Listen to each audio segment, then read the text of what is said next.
aspirational hero. Move that aspirational, move that aspirational, move that aspirational, move that aspirational, move that aspirational, move that aspirational, move that aspirational, move that aspirational goal. So the aspirational heroes need to be there. They need to be pure 100% from the beginning. They need to be at that unattainable goal of perfection and good and hopeful and inspirational and all of that. Move that aspirational, move that aspirational, move that aspirational, move that aspirational, move that aspirational, move that aspirational, move that aspirational. Stop deconstructing heroes. Aspirational, archetyptic, motivational. Move that aspirational, move that aspirational, move that aspirational, move that aspirational, move that aspirational, move that aspirational, move that aspirational, move that aspirational, move that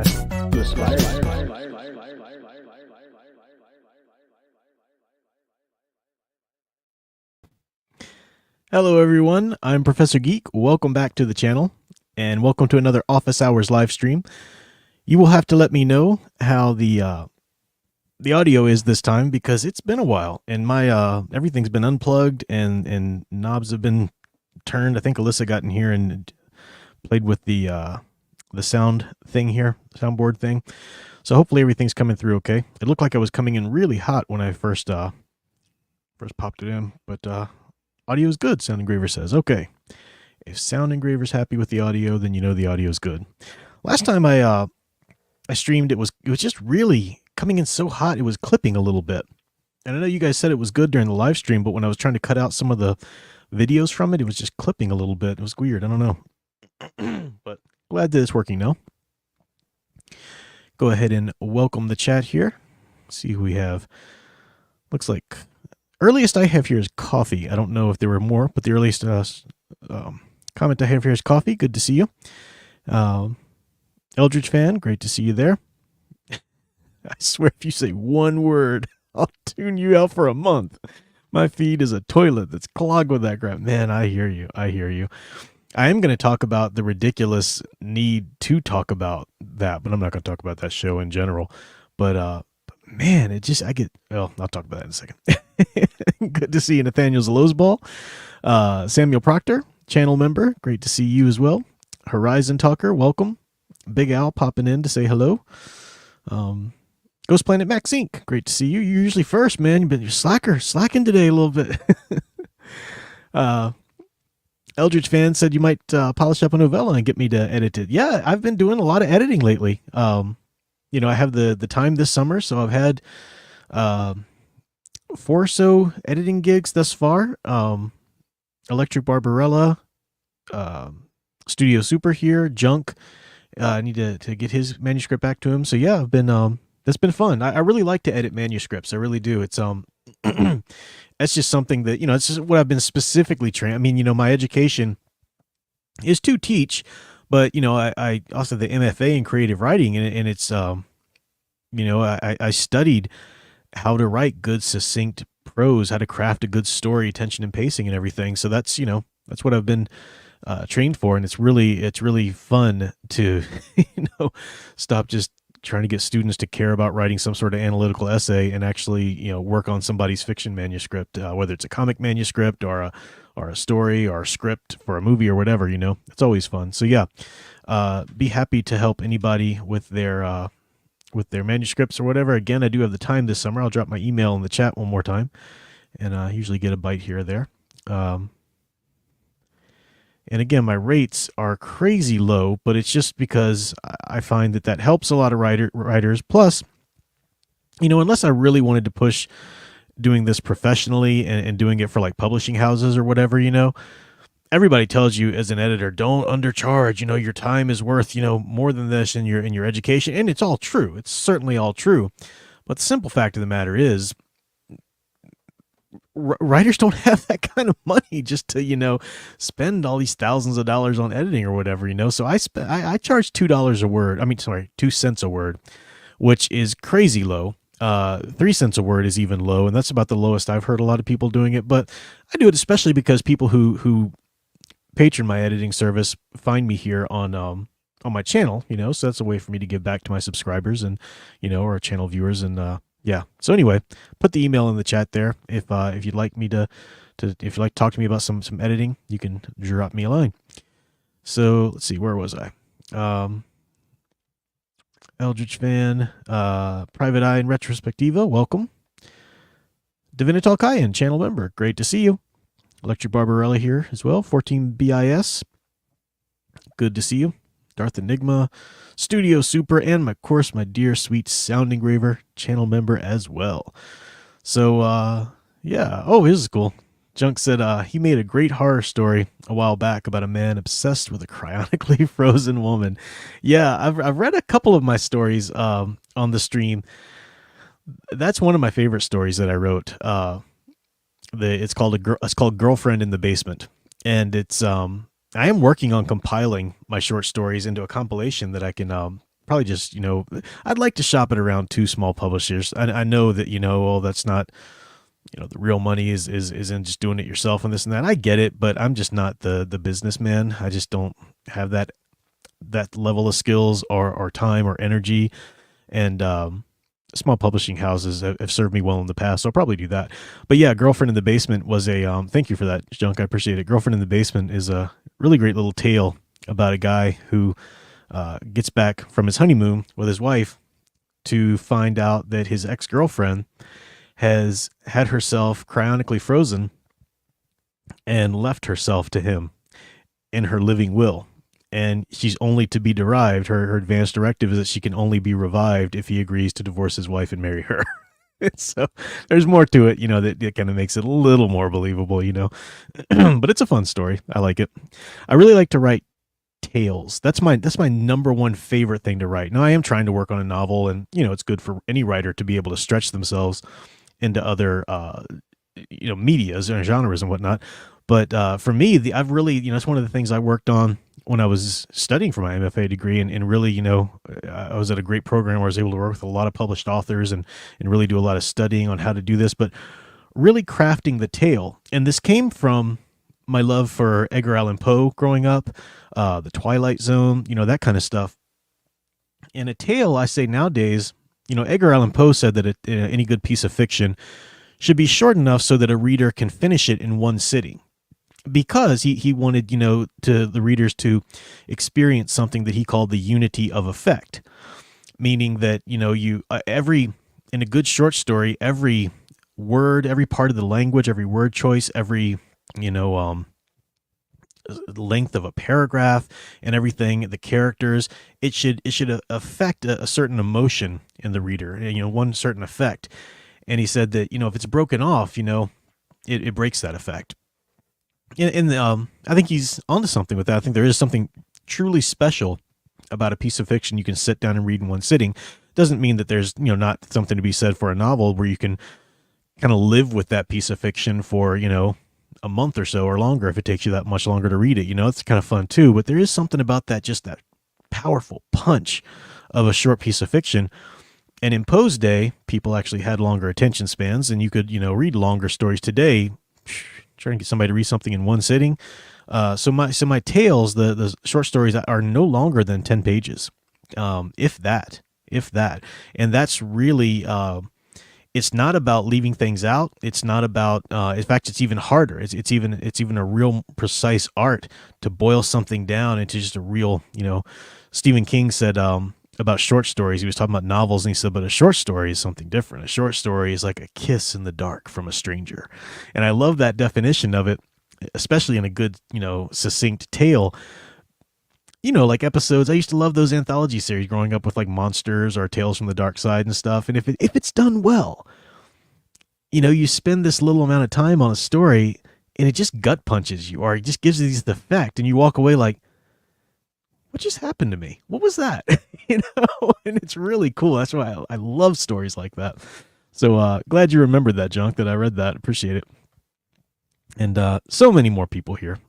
Welcome. One more channel member, Michael Scimbati, welcome to you.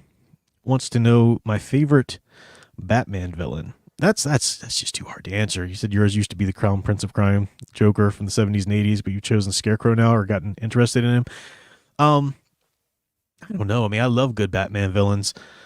I was always taken with the Mad Hatter. Even back in the day before even reading a lot of the comics, when I first, when Batmania was happening with the 1989, film coming out, and I would watch a lot of the 66 shows. I loved the Mad Hatter on there, long before his great, portrayal in the 90s animated series. That was so great.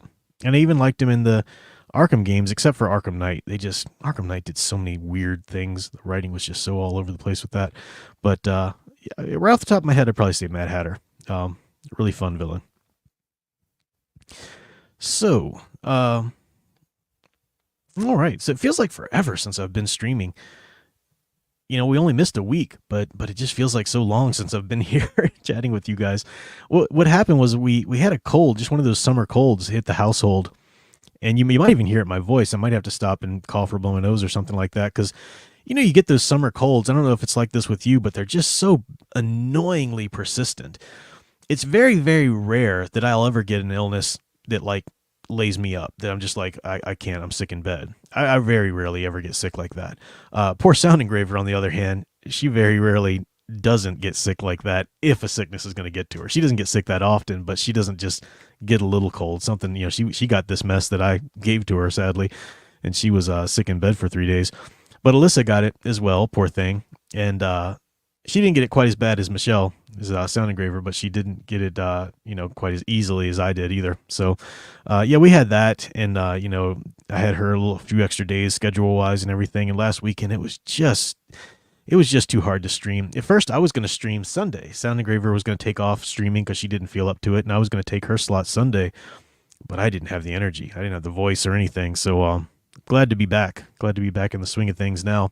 And she is going to be streaming tomorrow too. She's back, she's like me, all the gunk in the head still, but she's going to go ahead and stream tomorrow as well. So we're all back with you. But good to see you all. Bebop Bandicoot says the Mad Hatter was originally going to be the villain for Batman Begins before Nolan and his guys changed it to the Scarecrow. It seems like I might have heard something about that. That would have been interesting. I think that Mad Hatter is such a great character. I think he can be taken, if you're going to take him on a darker route, it needs to be done a certain way, and you can say some really cool, profound things with him. But he doesn't need to be taken so dark. First, the coolest thing about the Mad Hatter as a villain is, and other villains for other superheroes have this kind of aspect to them too, but his henchmen are all innocents. They are, brainwashed. So Batman has to take out the people coming to attack him, but he's also faced with, I can't just be pummeling these faces in. These people are innocent, and the 90s animated series just did it so well. And but one darker portrayal of the Mad Hatter, I think, was really, really good. I think I've mentioned it before. I hate the New 52, utterly loathe it. But as I've said, looking back, you can find, some gems here and there. And I forgot what the run was called, but it caught my attention because Ethan Van Sciver was the artist on it. It was a Batman run, and it was the Mad Hatter was the villain. And I've got the collected graphic novel somewhere, and I forget the writer. I forget the name of it. I just remember Ethan Van Sciver was the artist. See, the art was great. Wow, it was a really dark take on the Mad Hatter. One scene that stuck to me in particular was when the Mad Hatter had a woman in his past that was his Alice, the unrequited love, that kind of thing's common in a good Mad Hatter story. And he, Jervis Tetch eventually develops the software, the cards and everything, the brain, washing software and everything. And or hardware, but he finds Alice again, and this who used to be this young, beautiful, unrequited love of his life when he was younger, he finds her, and she's been in all these abusive relationships. She's old. Sorry, pop the mic there. She's older now. She's overweight. She's smoking and all this kind of stuff. And he sees her, and he's just like, "Oh, you're not my Alice," And he says something. He says, I will save you, Alice. I'll bring you back to who you were or something like that. And it's interesting. I find that kind of thing interesting. We a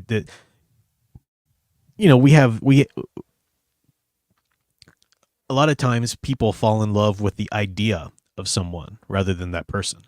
And that idea of that person is usually their own anima, the Jungian anima or animus, if you're a woman, thinking of the idea of a man. So, a lot of cool things can be done with that. And I thought that story was an interesting take on it. But yeah, Jervis Tetch is a great one. So, I got some super chats here I want to get, but right before Andre Hernandez, sorry, I keep popping the mic there. Right before Andre Hernandez's super chat, Spidey rules. Professor Geek, my mom is in the room. Talking about the move that aspirational video. Hey, Sound Engraver approved of that video. I'm not. Well, see, I didn't cuss. I didn't say that word. Stephen Cruz cut out my speech on talking about the aspirational hero and how, this and that. And he cut out me saying move and move that aspirational. And then, it was hilarious. But hopefully your mom wasn't too scandalized. It still has the good message in the video about how we need, aspirational goals and so forth, Anyway, Andre Hernandez for $5. Thank you so much. Said, I'm ready, Prof. Let's tear this show apart by reviewing every episode. Let's fight the good fight. Or maybe not. Well, yeah, I did, I posted a comment or a community post on my channel the other day, just as a whim, because I'm so sick of hearing these channels pretend that we're fighting against woke Disney, guys. We're fighting against that. We're fighting it. No, you're not.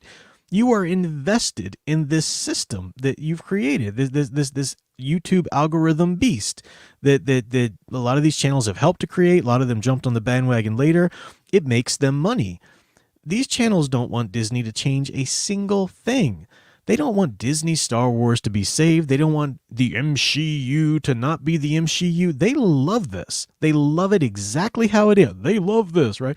They love it exactly how it is because then they get to go and bitch and moan about it on their channels, and then people will click, subscribe, send those super chats in. They feel like they're making a difference. They're not. All they're doing is giving Disney more publicity. Especially something like, I haven't even followed I don't know anything about the Acolyte, what the ratings are or anything, but it puts me in mind of like when the Obi-Wan Kenobi series, and people were just, no one cared about it. It was so bad that people weren't watching it, and it wouldn't have even been as big of a deal culturally as it was, I don't think, if a lot of these channels would have just shut the freak up about it. I do think it's good to call out the nonsense in Hollywood. I'm not one of these people that thinks, oh, just shut up about it. Let movies come out and let them do what they do and go see them and give them a chance. No, you've heard me speak against that ridiculous, naive mentality as well. So, I think the beast needs to be called out, and we need to point out that the Emperor has no clothes and all of that. But these channels take it far too far. They go and review every little episode. They're just wringing every little cent of revenue that they can out of all of these things, and it's insincere. It's victimizing people who are throwing their money at them and thinking that they're part of this and that.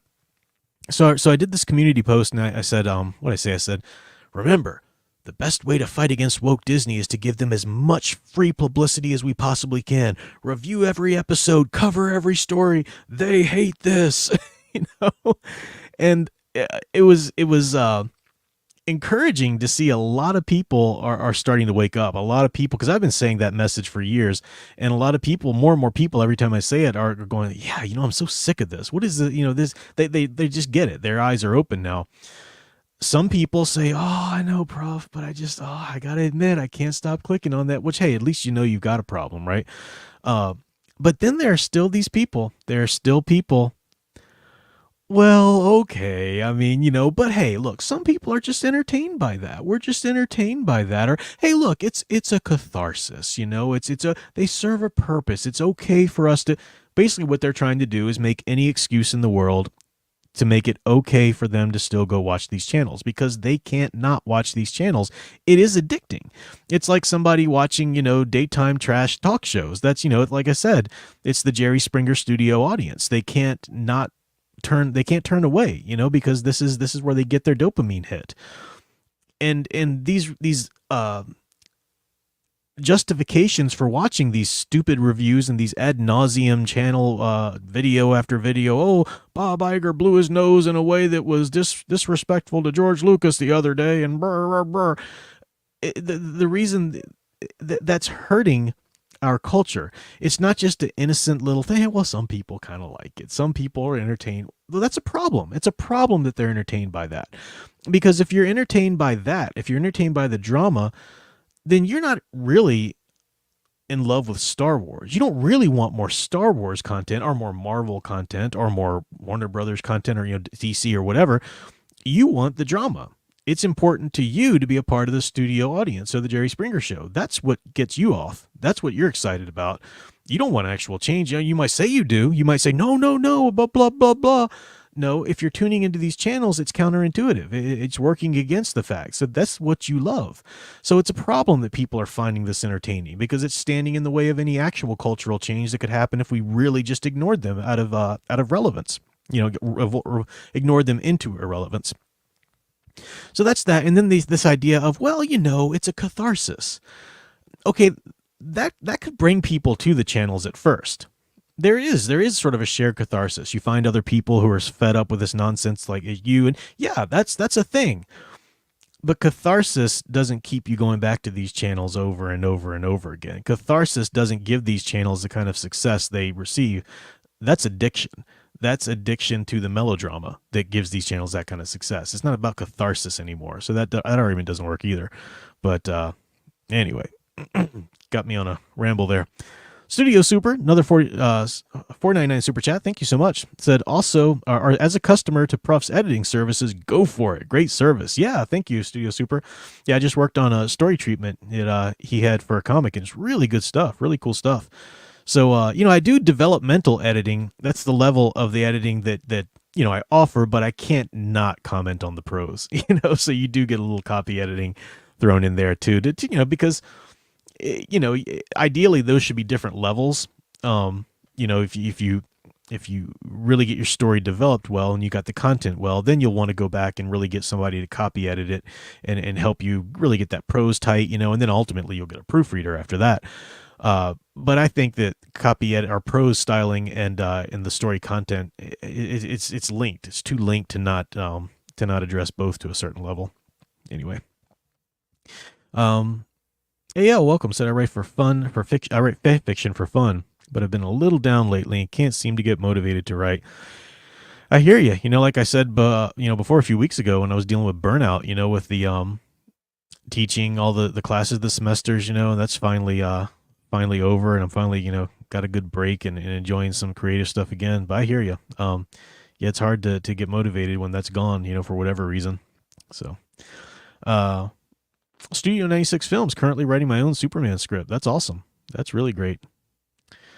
Alec Purdue, channel member. Good to see you here. I'm here, but not able to engage with the chat right now. Multitasking right now. I understand that. I'm like that a lot of times in chats, but great to see you here. Good to know you're listening with us. Let's see. Thought I had another super chat here. I just want to make sure I don't miss them. There it is. Studio Super again. Thank you so much. Been hearing about it from floatings on the web. In a nutshell, blah, blah, blah, fanfic. Oh, you're talking about Acolyte or something. Same old. However, one detail I noticed is they're trying to make this reboot proof. They can't let this go. Are you talking about the Acolyte? Reboot? Yeah, that's news to me because I don't follow anything about it. That's interesting. Yeah, reboot proof. I wonder what that means or what they're thinking about that for that. Oh man, Final Fantasy fan, good to see you there. Said catharsis. I got that when the Hellfire Club got what they deserved in X-Men 1992 during the Dark Phoenix arc. That was great. I'm glad you brought up X-Men from the 90s there, because this just needs to be said, and it can't be said enough. If you see a channel that is supposedly against all of Disney's nonsense messaging, and the ideologues coming in and ruining stories and whatnot, and you see a channel like that turns around and says, but guys, X-Men 97 is actually pretty good. X-Men 97, it's not woke. It's not woke. I personally don't understand how you can even remotely give any credit to that channel or watch that channel. I mean, where is your integrity? I said this when all of the nonsense from the X-Men 97 thing was coming out and the stories and all that, and they were telling you how they were going to change the characters and you know, this character's non-binary and this, and they showed you the character designs, how they're making everything just, you know, lock sync with the woke's ideologue agendas today. And I said, look, they're not going to throw all this out at you right away.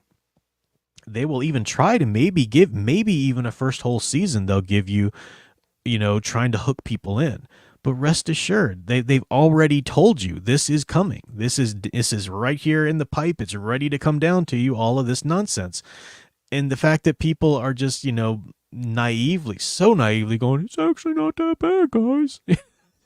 Okay, all right. There's just no hope for you. There's no hope for the culture. Uh, oh, thank you, Lex Barbarella. Yeah, I've been working on her manuscript. She said, which we appreciate your comments so much. Thank you so much. Appreciate that. I think that's what you're talking about. Yeah. Man, a lot of super chats coming in here. Don't want to miss any of them. Eldritch Fan, thank you for the $4.99. Says the only one of those channels I still watch is the Fourth Age. He gives interesting in-depth analysis of what's happening and why and why and the motives. Yeah, I don't really count that Fourth Age. RJ is a great guy. I don't watch his channel all the time because I honestly just don't have the time to watch anybody's geek channel a lot on YouTube. But yeah, I've been on RJ's channel. I need to get him on mine at some point. I know he does like Marvel comic reviews, and God bless him, I couldn't stomach, you know, doing that. But yeah, you're right. He talks more about the philosophies and what's going on, and he's got, you know, his own education and really unique take on this and everything. So yeah, I would never lump Fourth Age in with those kind of channels, the Outrage channels. No, he's actually talking about some content, some depth, you know, some actual subject matter. My dear Sound Engraver for $2, expect a remake of the original Star Wars movies. Yeah, it's in the pipeline. Definitely, whether they do it as an animated or a just straight up remake or whatever. I don't know if it'll happen so much sooner. I mean, they've already completely retconned the story of the original trilogy with Ahsoka and all of her BS, with Dave Filoni and all of his nonsense that people just allowed to happen. Oh, you know, Filoni's not that bad. I mean, Lucas created Ahsoka, and Lucas really wanted her to do this, and blah, blah, blah. Ahsoka is probably the worst fictional character and the most damaging fictional character I can really think of. She's 10 times worse than Rey Skywalker in every single way. She's horrible. She's the Mary Sue that people vehemently try to delude themselves into thinking she's not Mary Sue. You know, as I've said before, she was an interesting idea when she first came about. What if Anakin had a Padawan? If you can make that work, you know, that the council would actually trust him with such a thing or whatever. Fascinating subject, but her time in the story would have to come in, do whatever interesting you want to do with her, but then she has to go. And she did. In the original Clone Wars series, she left. She left the Order, and she has to go, and she can't come back. She should die with Order 66 or die around then or whatever, and she has to go because losing her is not what triggers Anakin. That's already established. You're utterly changing the entire trajectory of his story by trying to work her loss and her blah, blah, blah into it. No, and she's also part of the Resistance and this and that, and now she's the Gandalf of the Star Wars universe, and she's the embodiment of the Force itself. I mean, you know, you got Dave Filoni over there just rubbing his nipples over all the ways he can try and shove her into the Star Wars continuity. And idiots are out there still trying to make, you know, justifications and defenses for it. It's absurd. You know, so she's just one way. They've already taken the original trilogy and just retconned and made everything mean everything else and everything. So yeah, what's the point now? You remake it, whatever. People have already given you the green light, you know, so-called, you know, Star Wars purists or whatever. They've already let you do all of this nonsense. It's really infuriating. Ahsoka's just the worst. She's the absolute worst. Ugh. Tom Spiegel, thank you so much for the super chat. Good to see you here too. Said, I got here late. Has anyone watched the new Wallace and Gromit teaser? It's an actual teaser, only 2 shots with one cut between them. I did not know that. Uh, I know who Wallace and Gromit are, but I never really watched them a lot. Nothing against them or whatever. It's cool. It was what it was. Uh, but I didn't even know they were bringing that back. I didn't know that was a thing anymore. Ghost Planet in their Ghost Planet in his ever blunt, succinct, straight to the point way here, talking about X-Men 97. I agree, that original series was awesome. Grab the DVDs, guys. Like I've said, grab that physical media, especially like for X-Men, for example, for X-Men the 90s series. Get those because it's only a matter of time. Right now, I think the second to last season is a little hard to find, but you can find it, and there are people out there who leave in pirate copies, sell it on Etsy or whatever. But get the whole season if you can, and get it now, and get the original releases on DVD, because it's only a matter of time before Disney, as they do, they'll put out, there's, I think it's already on Disney Plus or whatever, and they'll start doctoring scenes. They'll start toning down Rogue's. We can't have Rogue's rear that sexy and that, curvy. Let's tone that down a little bit, as they've done in their new character designs. They'll start to do this to the old shows. They'll cut out certain episodes, or they'll cut out certain parts of episodes, and I wouldn't put it past them to do a big re-release on DVD. Guys, look, we're re-releasing. We're giving the fans what they want. Here's a re-release of all the old X-Men 90s, or they're trying to do it to Spider-Man now too, with the new Spider-Man show or whatever. Yeah, get the old stuff, get the old physical media, because Disney has bought all the franchises. They own the rights to all of these things, all these important strands of popular culture, and they're systematically working their cancerous woke ideologies into them, and ever so subtly, sometimes not so subtly, trying to remake them into vehicles for their woke ideology, and simps everywhere are letting them do it. Well, no, I'm against it, but that one show was actually pretty good. That one's okay, because I'm so level-headed, and I just watch things and give it a chance. You're the problem. You are 100% the problem. Kathleen Kennedy's got nothing on you guys. Just, ugh. Studio Super, thank you very much for the super chat again. Said reboot proof, as in they're setting it before the Phantom Menace. Oh, okay. Meaning they're going, you can't undo our stuff without undoing all the stuff you love. I see what you're saying. Okay. They're really trying to bring it all down with them. Well, that's what ideologues do, right? They can't create stuff on their own that is actually beloved by culture. Nothing an ideologue creates gets traction. That's why they want to go and find all of the beloved franchises and cultural mythologies and things that people already love, and then take those and start, inserting their woke nonsense into it. And the idiotic film studios or executives, behind these, TV, movie, whatever, the executives are just so brain dead, and they still believe that, well, it's a safer bet to get something with a built-in audience. We're getting to the point now where I think you could almost have a safer bet of an audience for a really cool, original, interesting idea than hey, this is the next thing from your childhood we're going to bring back and ruin. Fan Man sent me something the other day. I'll just see if I can find this and show you. It was about the new Alien movie, actually, and I'm not an Alien connoisseur or whatever. I did eventually see the first movie, and I loved it. I think it's great, classic, for what it is, but I didn't follow the whole series or anything, all the movies or whatever. But he's a big fan. He's followed them and whatnot. And somebody posted, I think it was a Twitter post that somebody made. Let's see if I can find this. Oh, there it is. Let me see if I can open it in a new tab. There we go. Okay, let me see if I can share this. There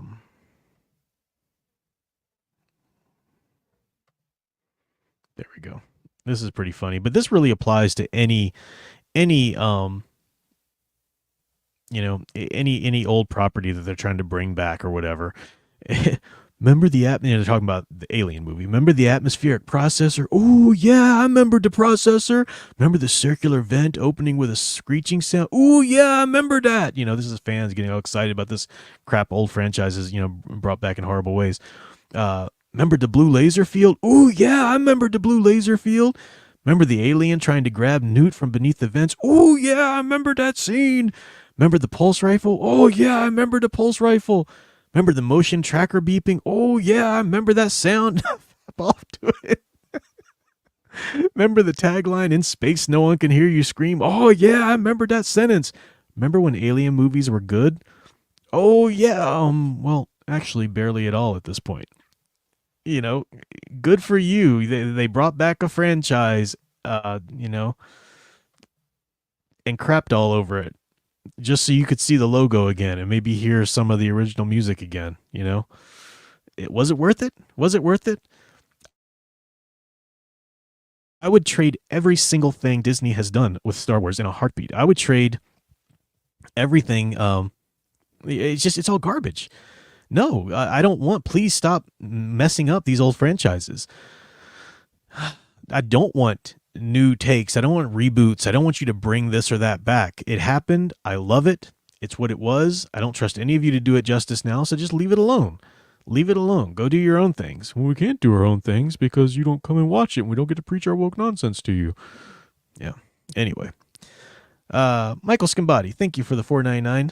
Said, is there anything wrong with me for liking Batman Begins 2025? Just wish Scarecrow dressed more like in the comics. But when it came out, it had some problems, and I had my biggest problem with it. I mean, again, it was like, can you please have him do some detective work? But whatever. It was, it really kind of took a lot from the comics, and Christopher Nolan was, we now know insincerely saying that he was really trying to draw from the comics. Jerry Robinson was involved, I think. It was before he passed away. And he was drawing, the Ra's al Ghul, first time we've seen him in a film or in live action, which was really cool.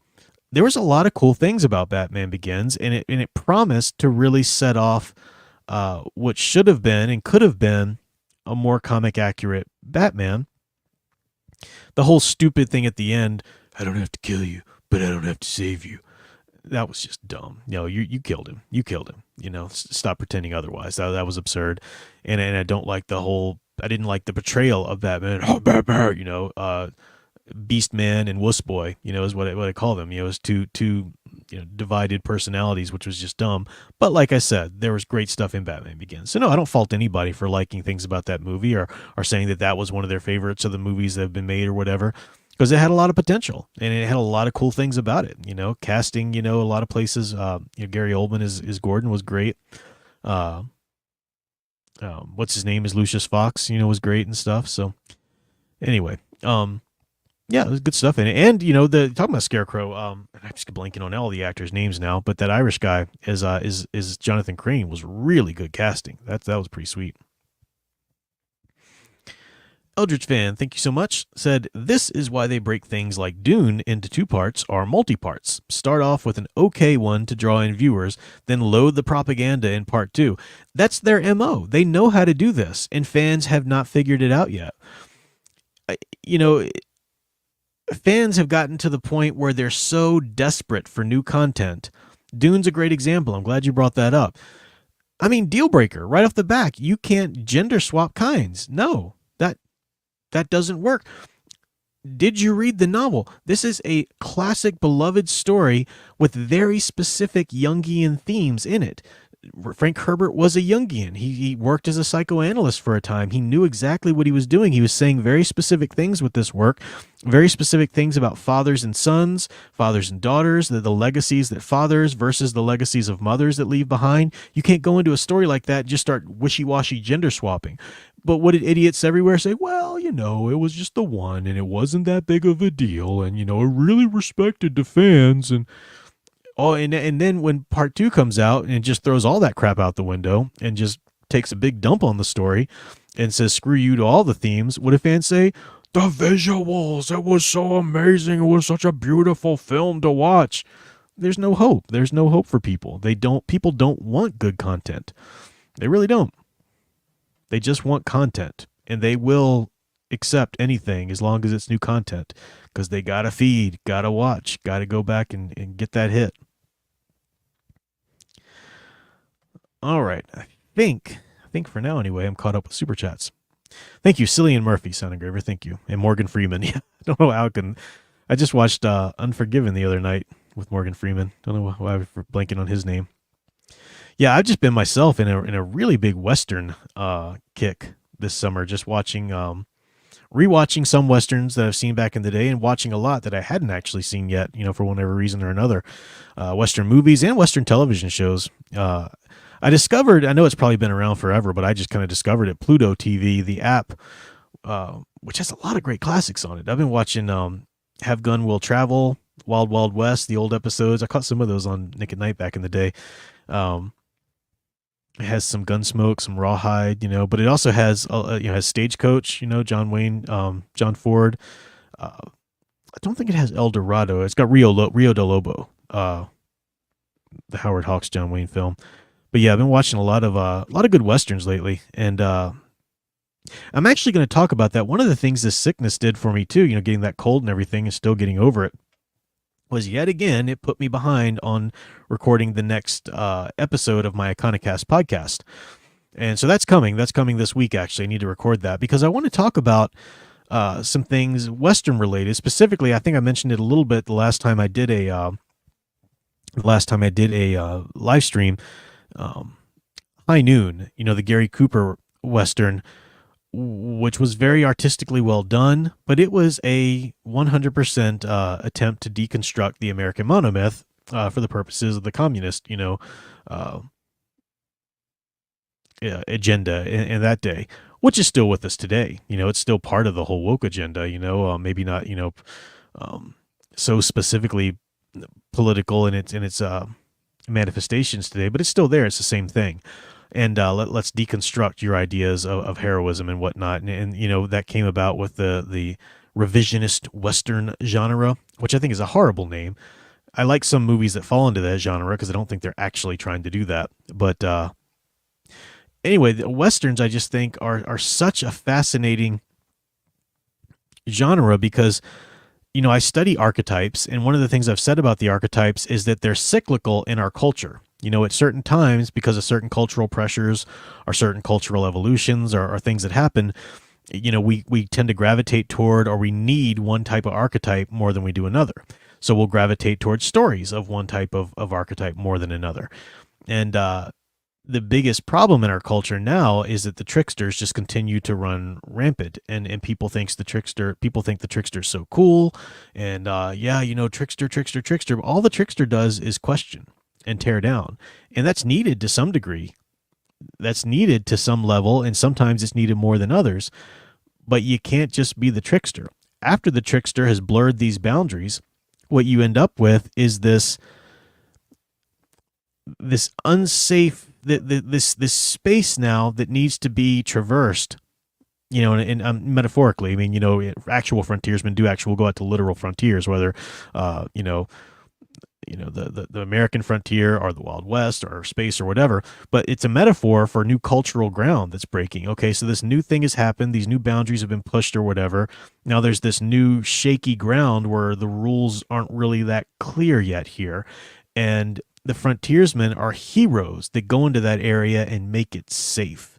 And they have to play by a different set of rules to some level. They have to keep one foot in one world and one foot in another.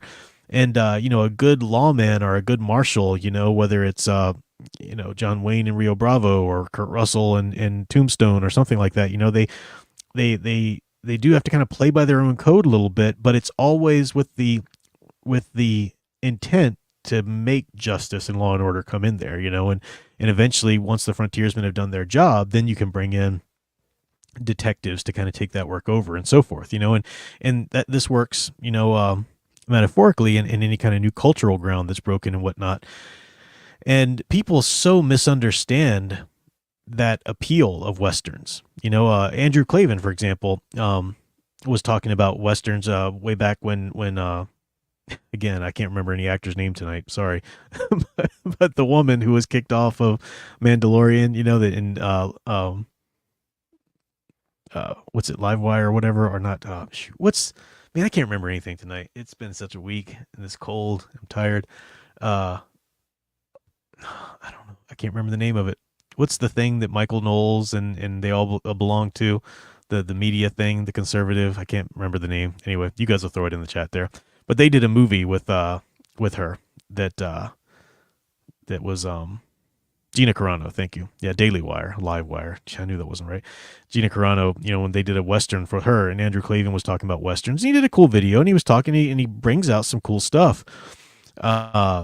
But as a lot of the people with Daily Wire, they just have this sort of incessant, smug disregard for anything popular currently that has to do with the hero's journey, which is superhero movies. You know, that's not real manly, blah, blah, blah. It's not real substance, you know, and then they just totally epically miss. And you think they would get it because it's tied to the hero's journey, and they seem to get a lot of things, you know, from other things like that, but it's too new, it's too whatever. So they just don't get that appeal. And I think Westerns in particular are so profound and tied in a lot of ways to a good superhero story.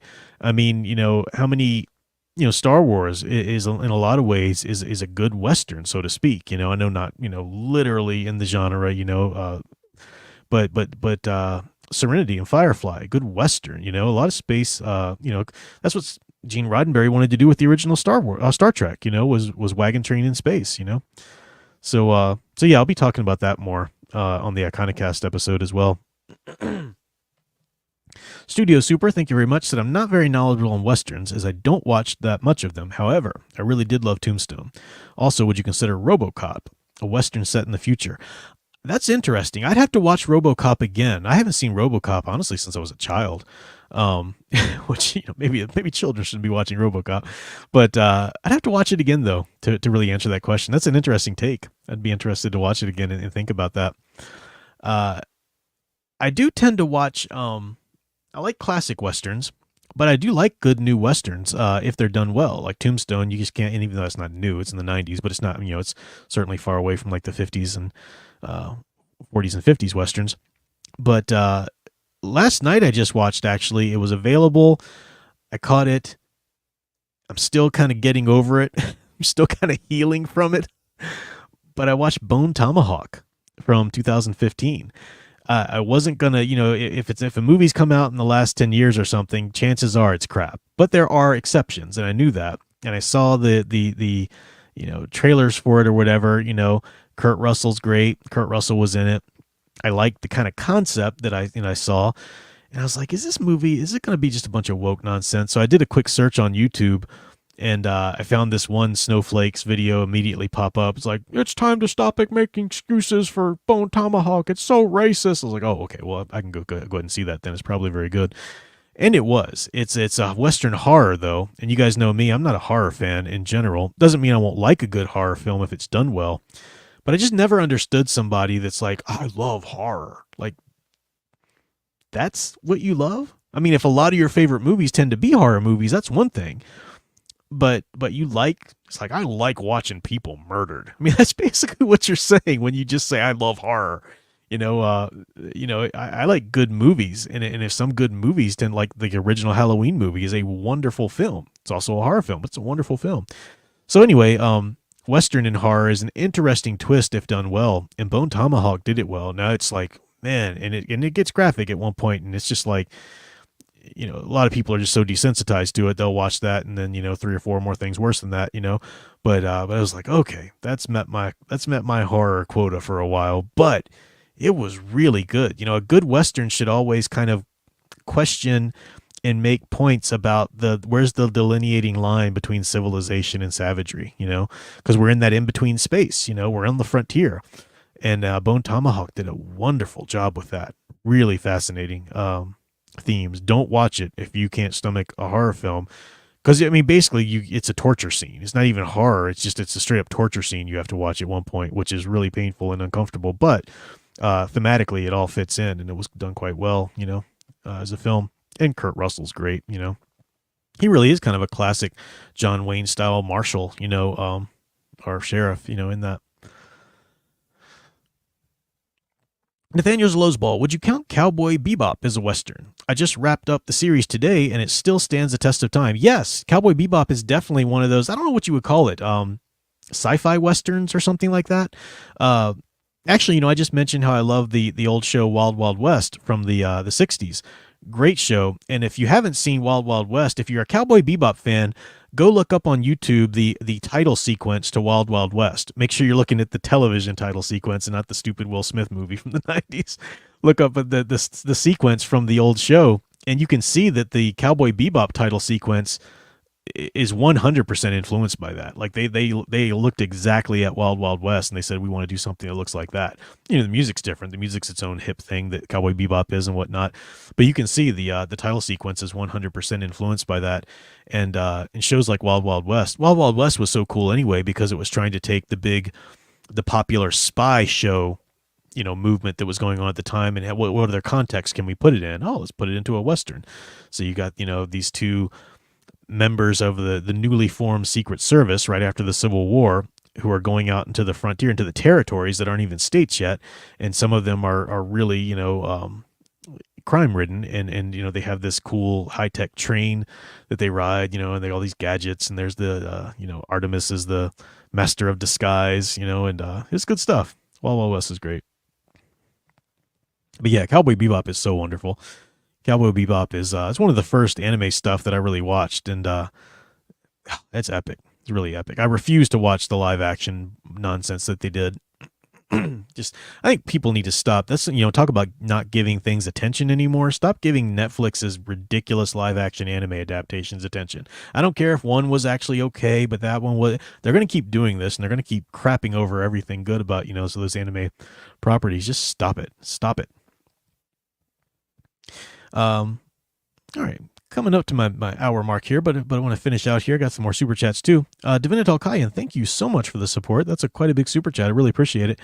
He said, okay, I might as well get political. I like Daily Wire, mostly Matt Walsh and Michael Knowles, and respect that they are trying to take on the culture, sometimes very successfully, but most time they don't get story art stuff. You're right. It's very well said. I mean, philosophically, politically, I'm very much in line with Daily Wire. I'm conservative. I like that too. And these are smart people, as you said. Michael Knowles, Matt Walsh, everybody there is very intelligent. I can't handle the trying to. It's some of their videos remind me of like Michael Knowles is a very intelligent guy. And, before he started talking about how Barbie was actually a good movie or whatever, I respected a lot of things he said. But his videos, and I know it's not him. I know he has an editor that comes in and does these things, in the post work or whatever.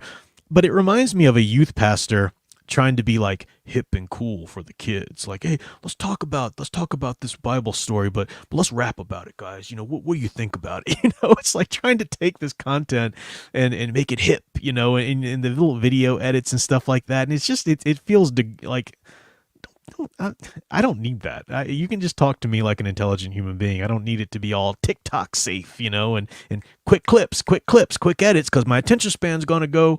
That's why of all of them, I can probably watch Andrew Klavan the most, because he's very intelligent. He's a writer. He's a Christian.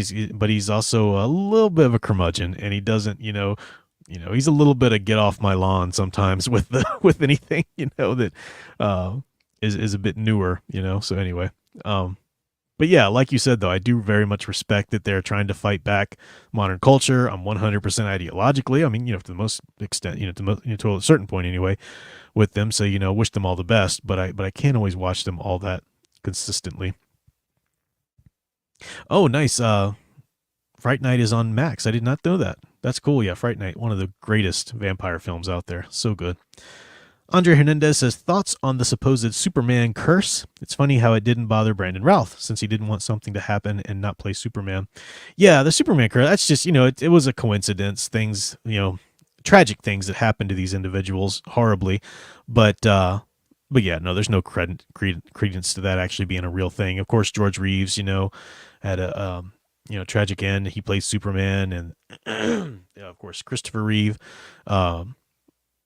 tragically paralyzed and whatnot. And who else? I think there's some other people that had this or that happen to them after they played Superman. But yeah, no, don't really think that's an actual thing, like you were saying. Eldridge fan said, hearing you talk about horror is like hearing Daily Wire talk about sci-fi. Hey, fair enough, fair enough. Horror is conservative by nature. Danger's real. Don't leave the genre to the left.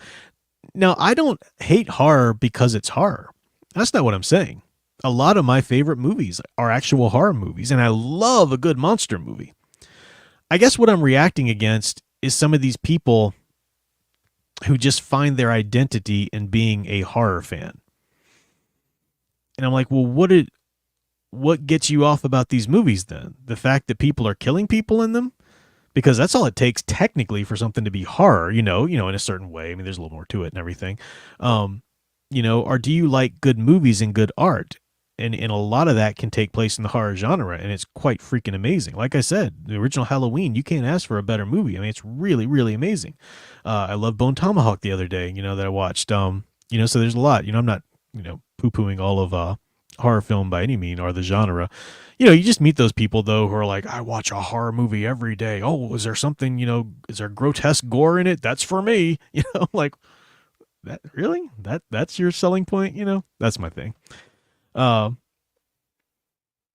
Studio Super. Folks in the Daily Wire dismiss fiction storytelling. That mindset was how they lost the culture war. For people so brilliant, the obvious often eludes you. I do hear that philosophy bandied about by a lot of people. And Andrew Clavin talks a lot about fiction, and I like a lot of the things he has to say about it. I would love for him to look into archetypes a bit more, though, and see how they're playing out, and not be so dismissive of like a superhero genre when it's not something new. It's in the movies everywhere, and that's genre sort of new, but not that much new. But my goodness, the superhero story is as old as Paul Bunyan. I mean, the hero's journey is the superhero story, and Superman's been with us for since the 30s, for crying out loud. Andre, and this fan man is probably being offended by it. Probably. Although, Fan Man and I are 100% in accord over the really good movies that also happen to be horror films. So, yeah.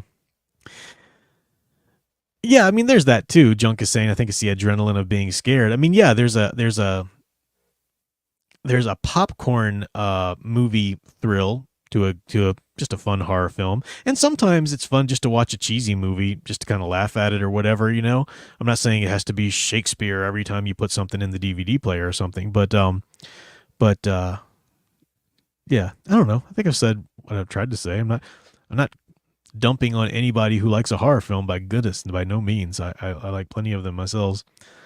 I do just like classic monster movies, though. That's my favorite, intersection with the genre. So I am going to wrap it up here in a second. Studio 96 Films. I recently played a game called Evil West. Not that great of a game, but the concept was putting zombies created by dark magic in punk western setting. That's pretty fascinating. That reminds me of Red Dead Zombies. I haven't played that version of Red Dead yet. I'm going to. I think I'm going to try and play it around when it gets a little closer to Halloween. But I love the Red Dead Redemption games. Those video games are such good westerns, sort of western noirish, but really good western games. And Red Dead Redemption, the one that, with John Marston and everything, they actually did one. They took the same game, but they kind of revamped it a little bit to where you're out there fighting zombies in the West as John Marston. And I haven't played it yet. I'm eventually going to, but I know maybe some of you have. And I know that they have a sort of they did give it its own story to a certain degree. And I think what a cool idea. I mean, Western genre is fun when you blend it with some other genres now and then, whether it's sci-fi or horror or something like that. It can be a lot of fun. I mean, look at never mind. I'm so embarrassed for all the names that I'm forgetting tonight. So Briscoe County Jr. That's what I was thinking. That was Western, so to speak, but it was so fun, so weird, and so sort of sci-fi and everything. Sound Engraver reminding us that tomorrow, she's about to post my stream for tomorrow, talking about Walt Disney and Bob Iger. Interesting juxtaposition. Walt Disney, man, what a great individual, and what what a tragic individual, and that what his company has done to his original dream and purpose and everything, and the utter spit in the face that people like Bob Iger, other people in Disney try to say he'd have been proud of us. Really? Andre Hernandez for a super chat closing us out here. What are your thoughts on Batman Forever? I've heard some people are starting to defend it and treat it as a misunderstood masterpiece. Well, as you see, I've got the Batman Forever video game back there. I've never hated Batman Forever. It's not what I would have preferred to have seen. I would have preferred to have seen a third Tim Burton movie with Michael Keaton and so forth. But Batman Forever is not and should never be lumped in with like Batman and Robin levels of, silliness or anything like that. I mean, it's not Tim Burton. It's not what we could have had. It is a bit of a lighter tone, but Val Kilmer is a great Bruce Wayne. He's not the best ever, but he's a great Batman. It is a little lighter. It is a little bit more in touch with something like the Batman 66 film, but I don't hate it. I think it's got a lot of great things about it, and I enjoy watching it quite a bit. So yeah, and the video game's fun too. It's a little weird, but the video game's fun. They were trying to evolve gaming systems and stuff. So yeah, Briscoe County Jr. was cool steampunk sci-fi. Yeah, steampunk aspect has got a little bit of Western in it anyway. I mean, you could say Cowboy Bebop has a good level of steampunk in it too. Imagine if Hobby says there's a movement to re-release or release Joel Schumacher's original version of Batman Forever. There'll be trending event on the 16th of the month.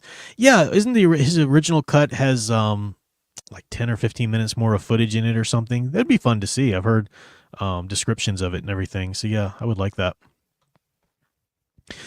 All right. So that's about it for me tonight, guys. It was really fun coming back in and hanging out with you guys, especially after, missing last week and everything. So good to hang out with you guys. Good to chat again about this stuff. And I will cut out some of this stuff to be standalone videos for this week, and we'll get that episode of Iconicast podcast out because I got some cool, fun things I think to talk about for that. So that's coming there. Studio Super says, last super chat here of the night. Matt Walsh sometimes makes me think of the grandpa that would rather watch security camera footage than anything on TV. All that stuff is fake. This right here is real life. You can't beat it. Yeah, he's got that. I mean, Matt Walsh, again, I'm so glad he made that documentary, What is a Woman? That was just, great voice. Glad he's out there. But, dude, again, can you just, go wear a t-shirt that says, get off my lawn? Some of the things he says about, geek stuff. Studio 96 Films. What do you think? Oh, yeah, Jonah Hex. I can't believe I was talking about Westerns and crossovers and not mention Jonah Hex. The chat's not the movie. Or the comics, I think you mean, not the movie. Do you think Jonah Hex movie could get made today? It'd be cool. I never saw the movie that they did make. I love the DC Comics Showcase animated short they did. That was really fun. You can find that. You can watch that for free online. I think it's on Vimeo or something like that. But that's good. The comics are great. I even liked the version they did of him in the Legends of Tomorrow show back when that show was worth watching. It was kind of fun. So yeah, another great character. All right, folks. So thank you so much. It was really fun hanging out with you guys. And I will be back for a lot more later. But appreciate the support. Appreciate hanging out. And until next time, keep enjoying and digging deeper into the true blue hero stories you love. Thanks for watching.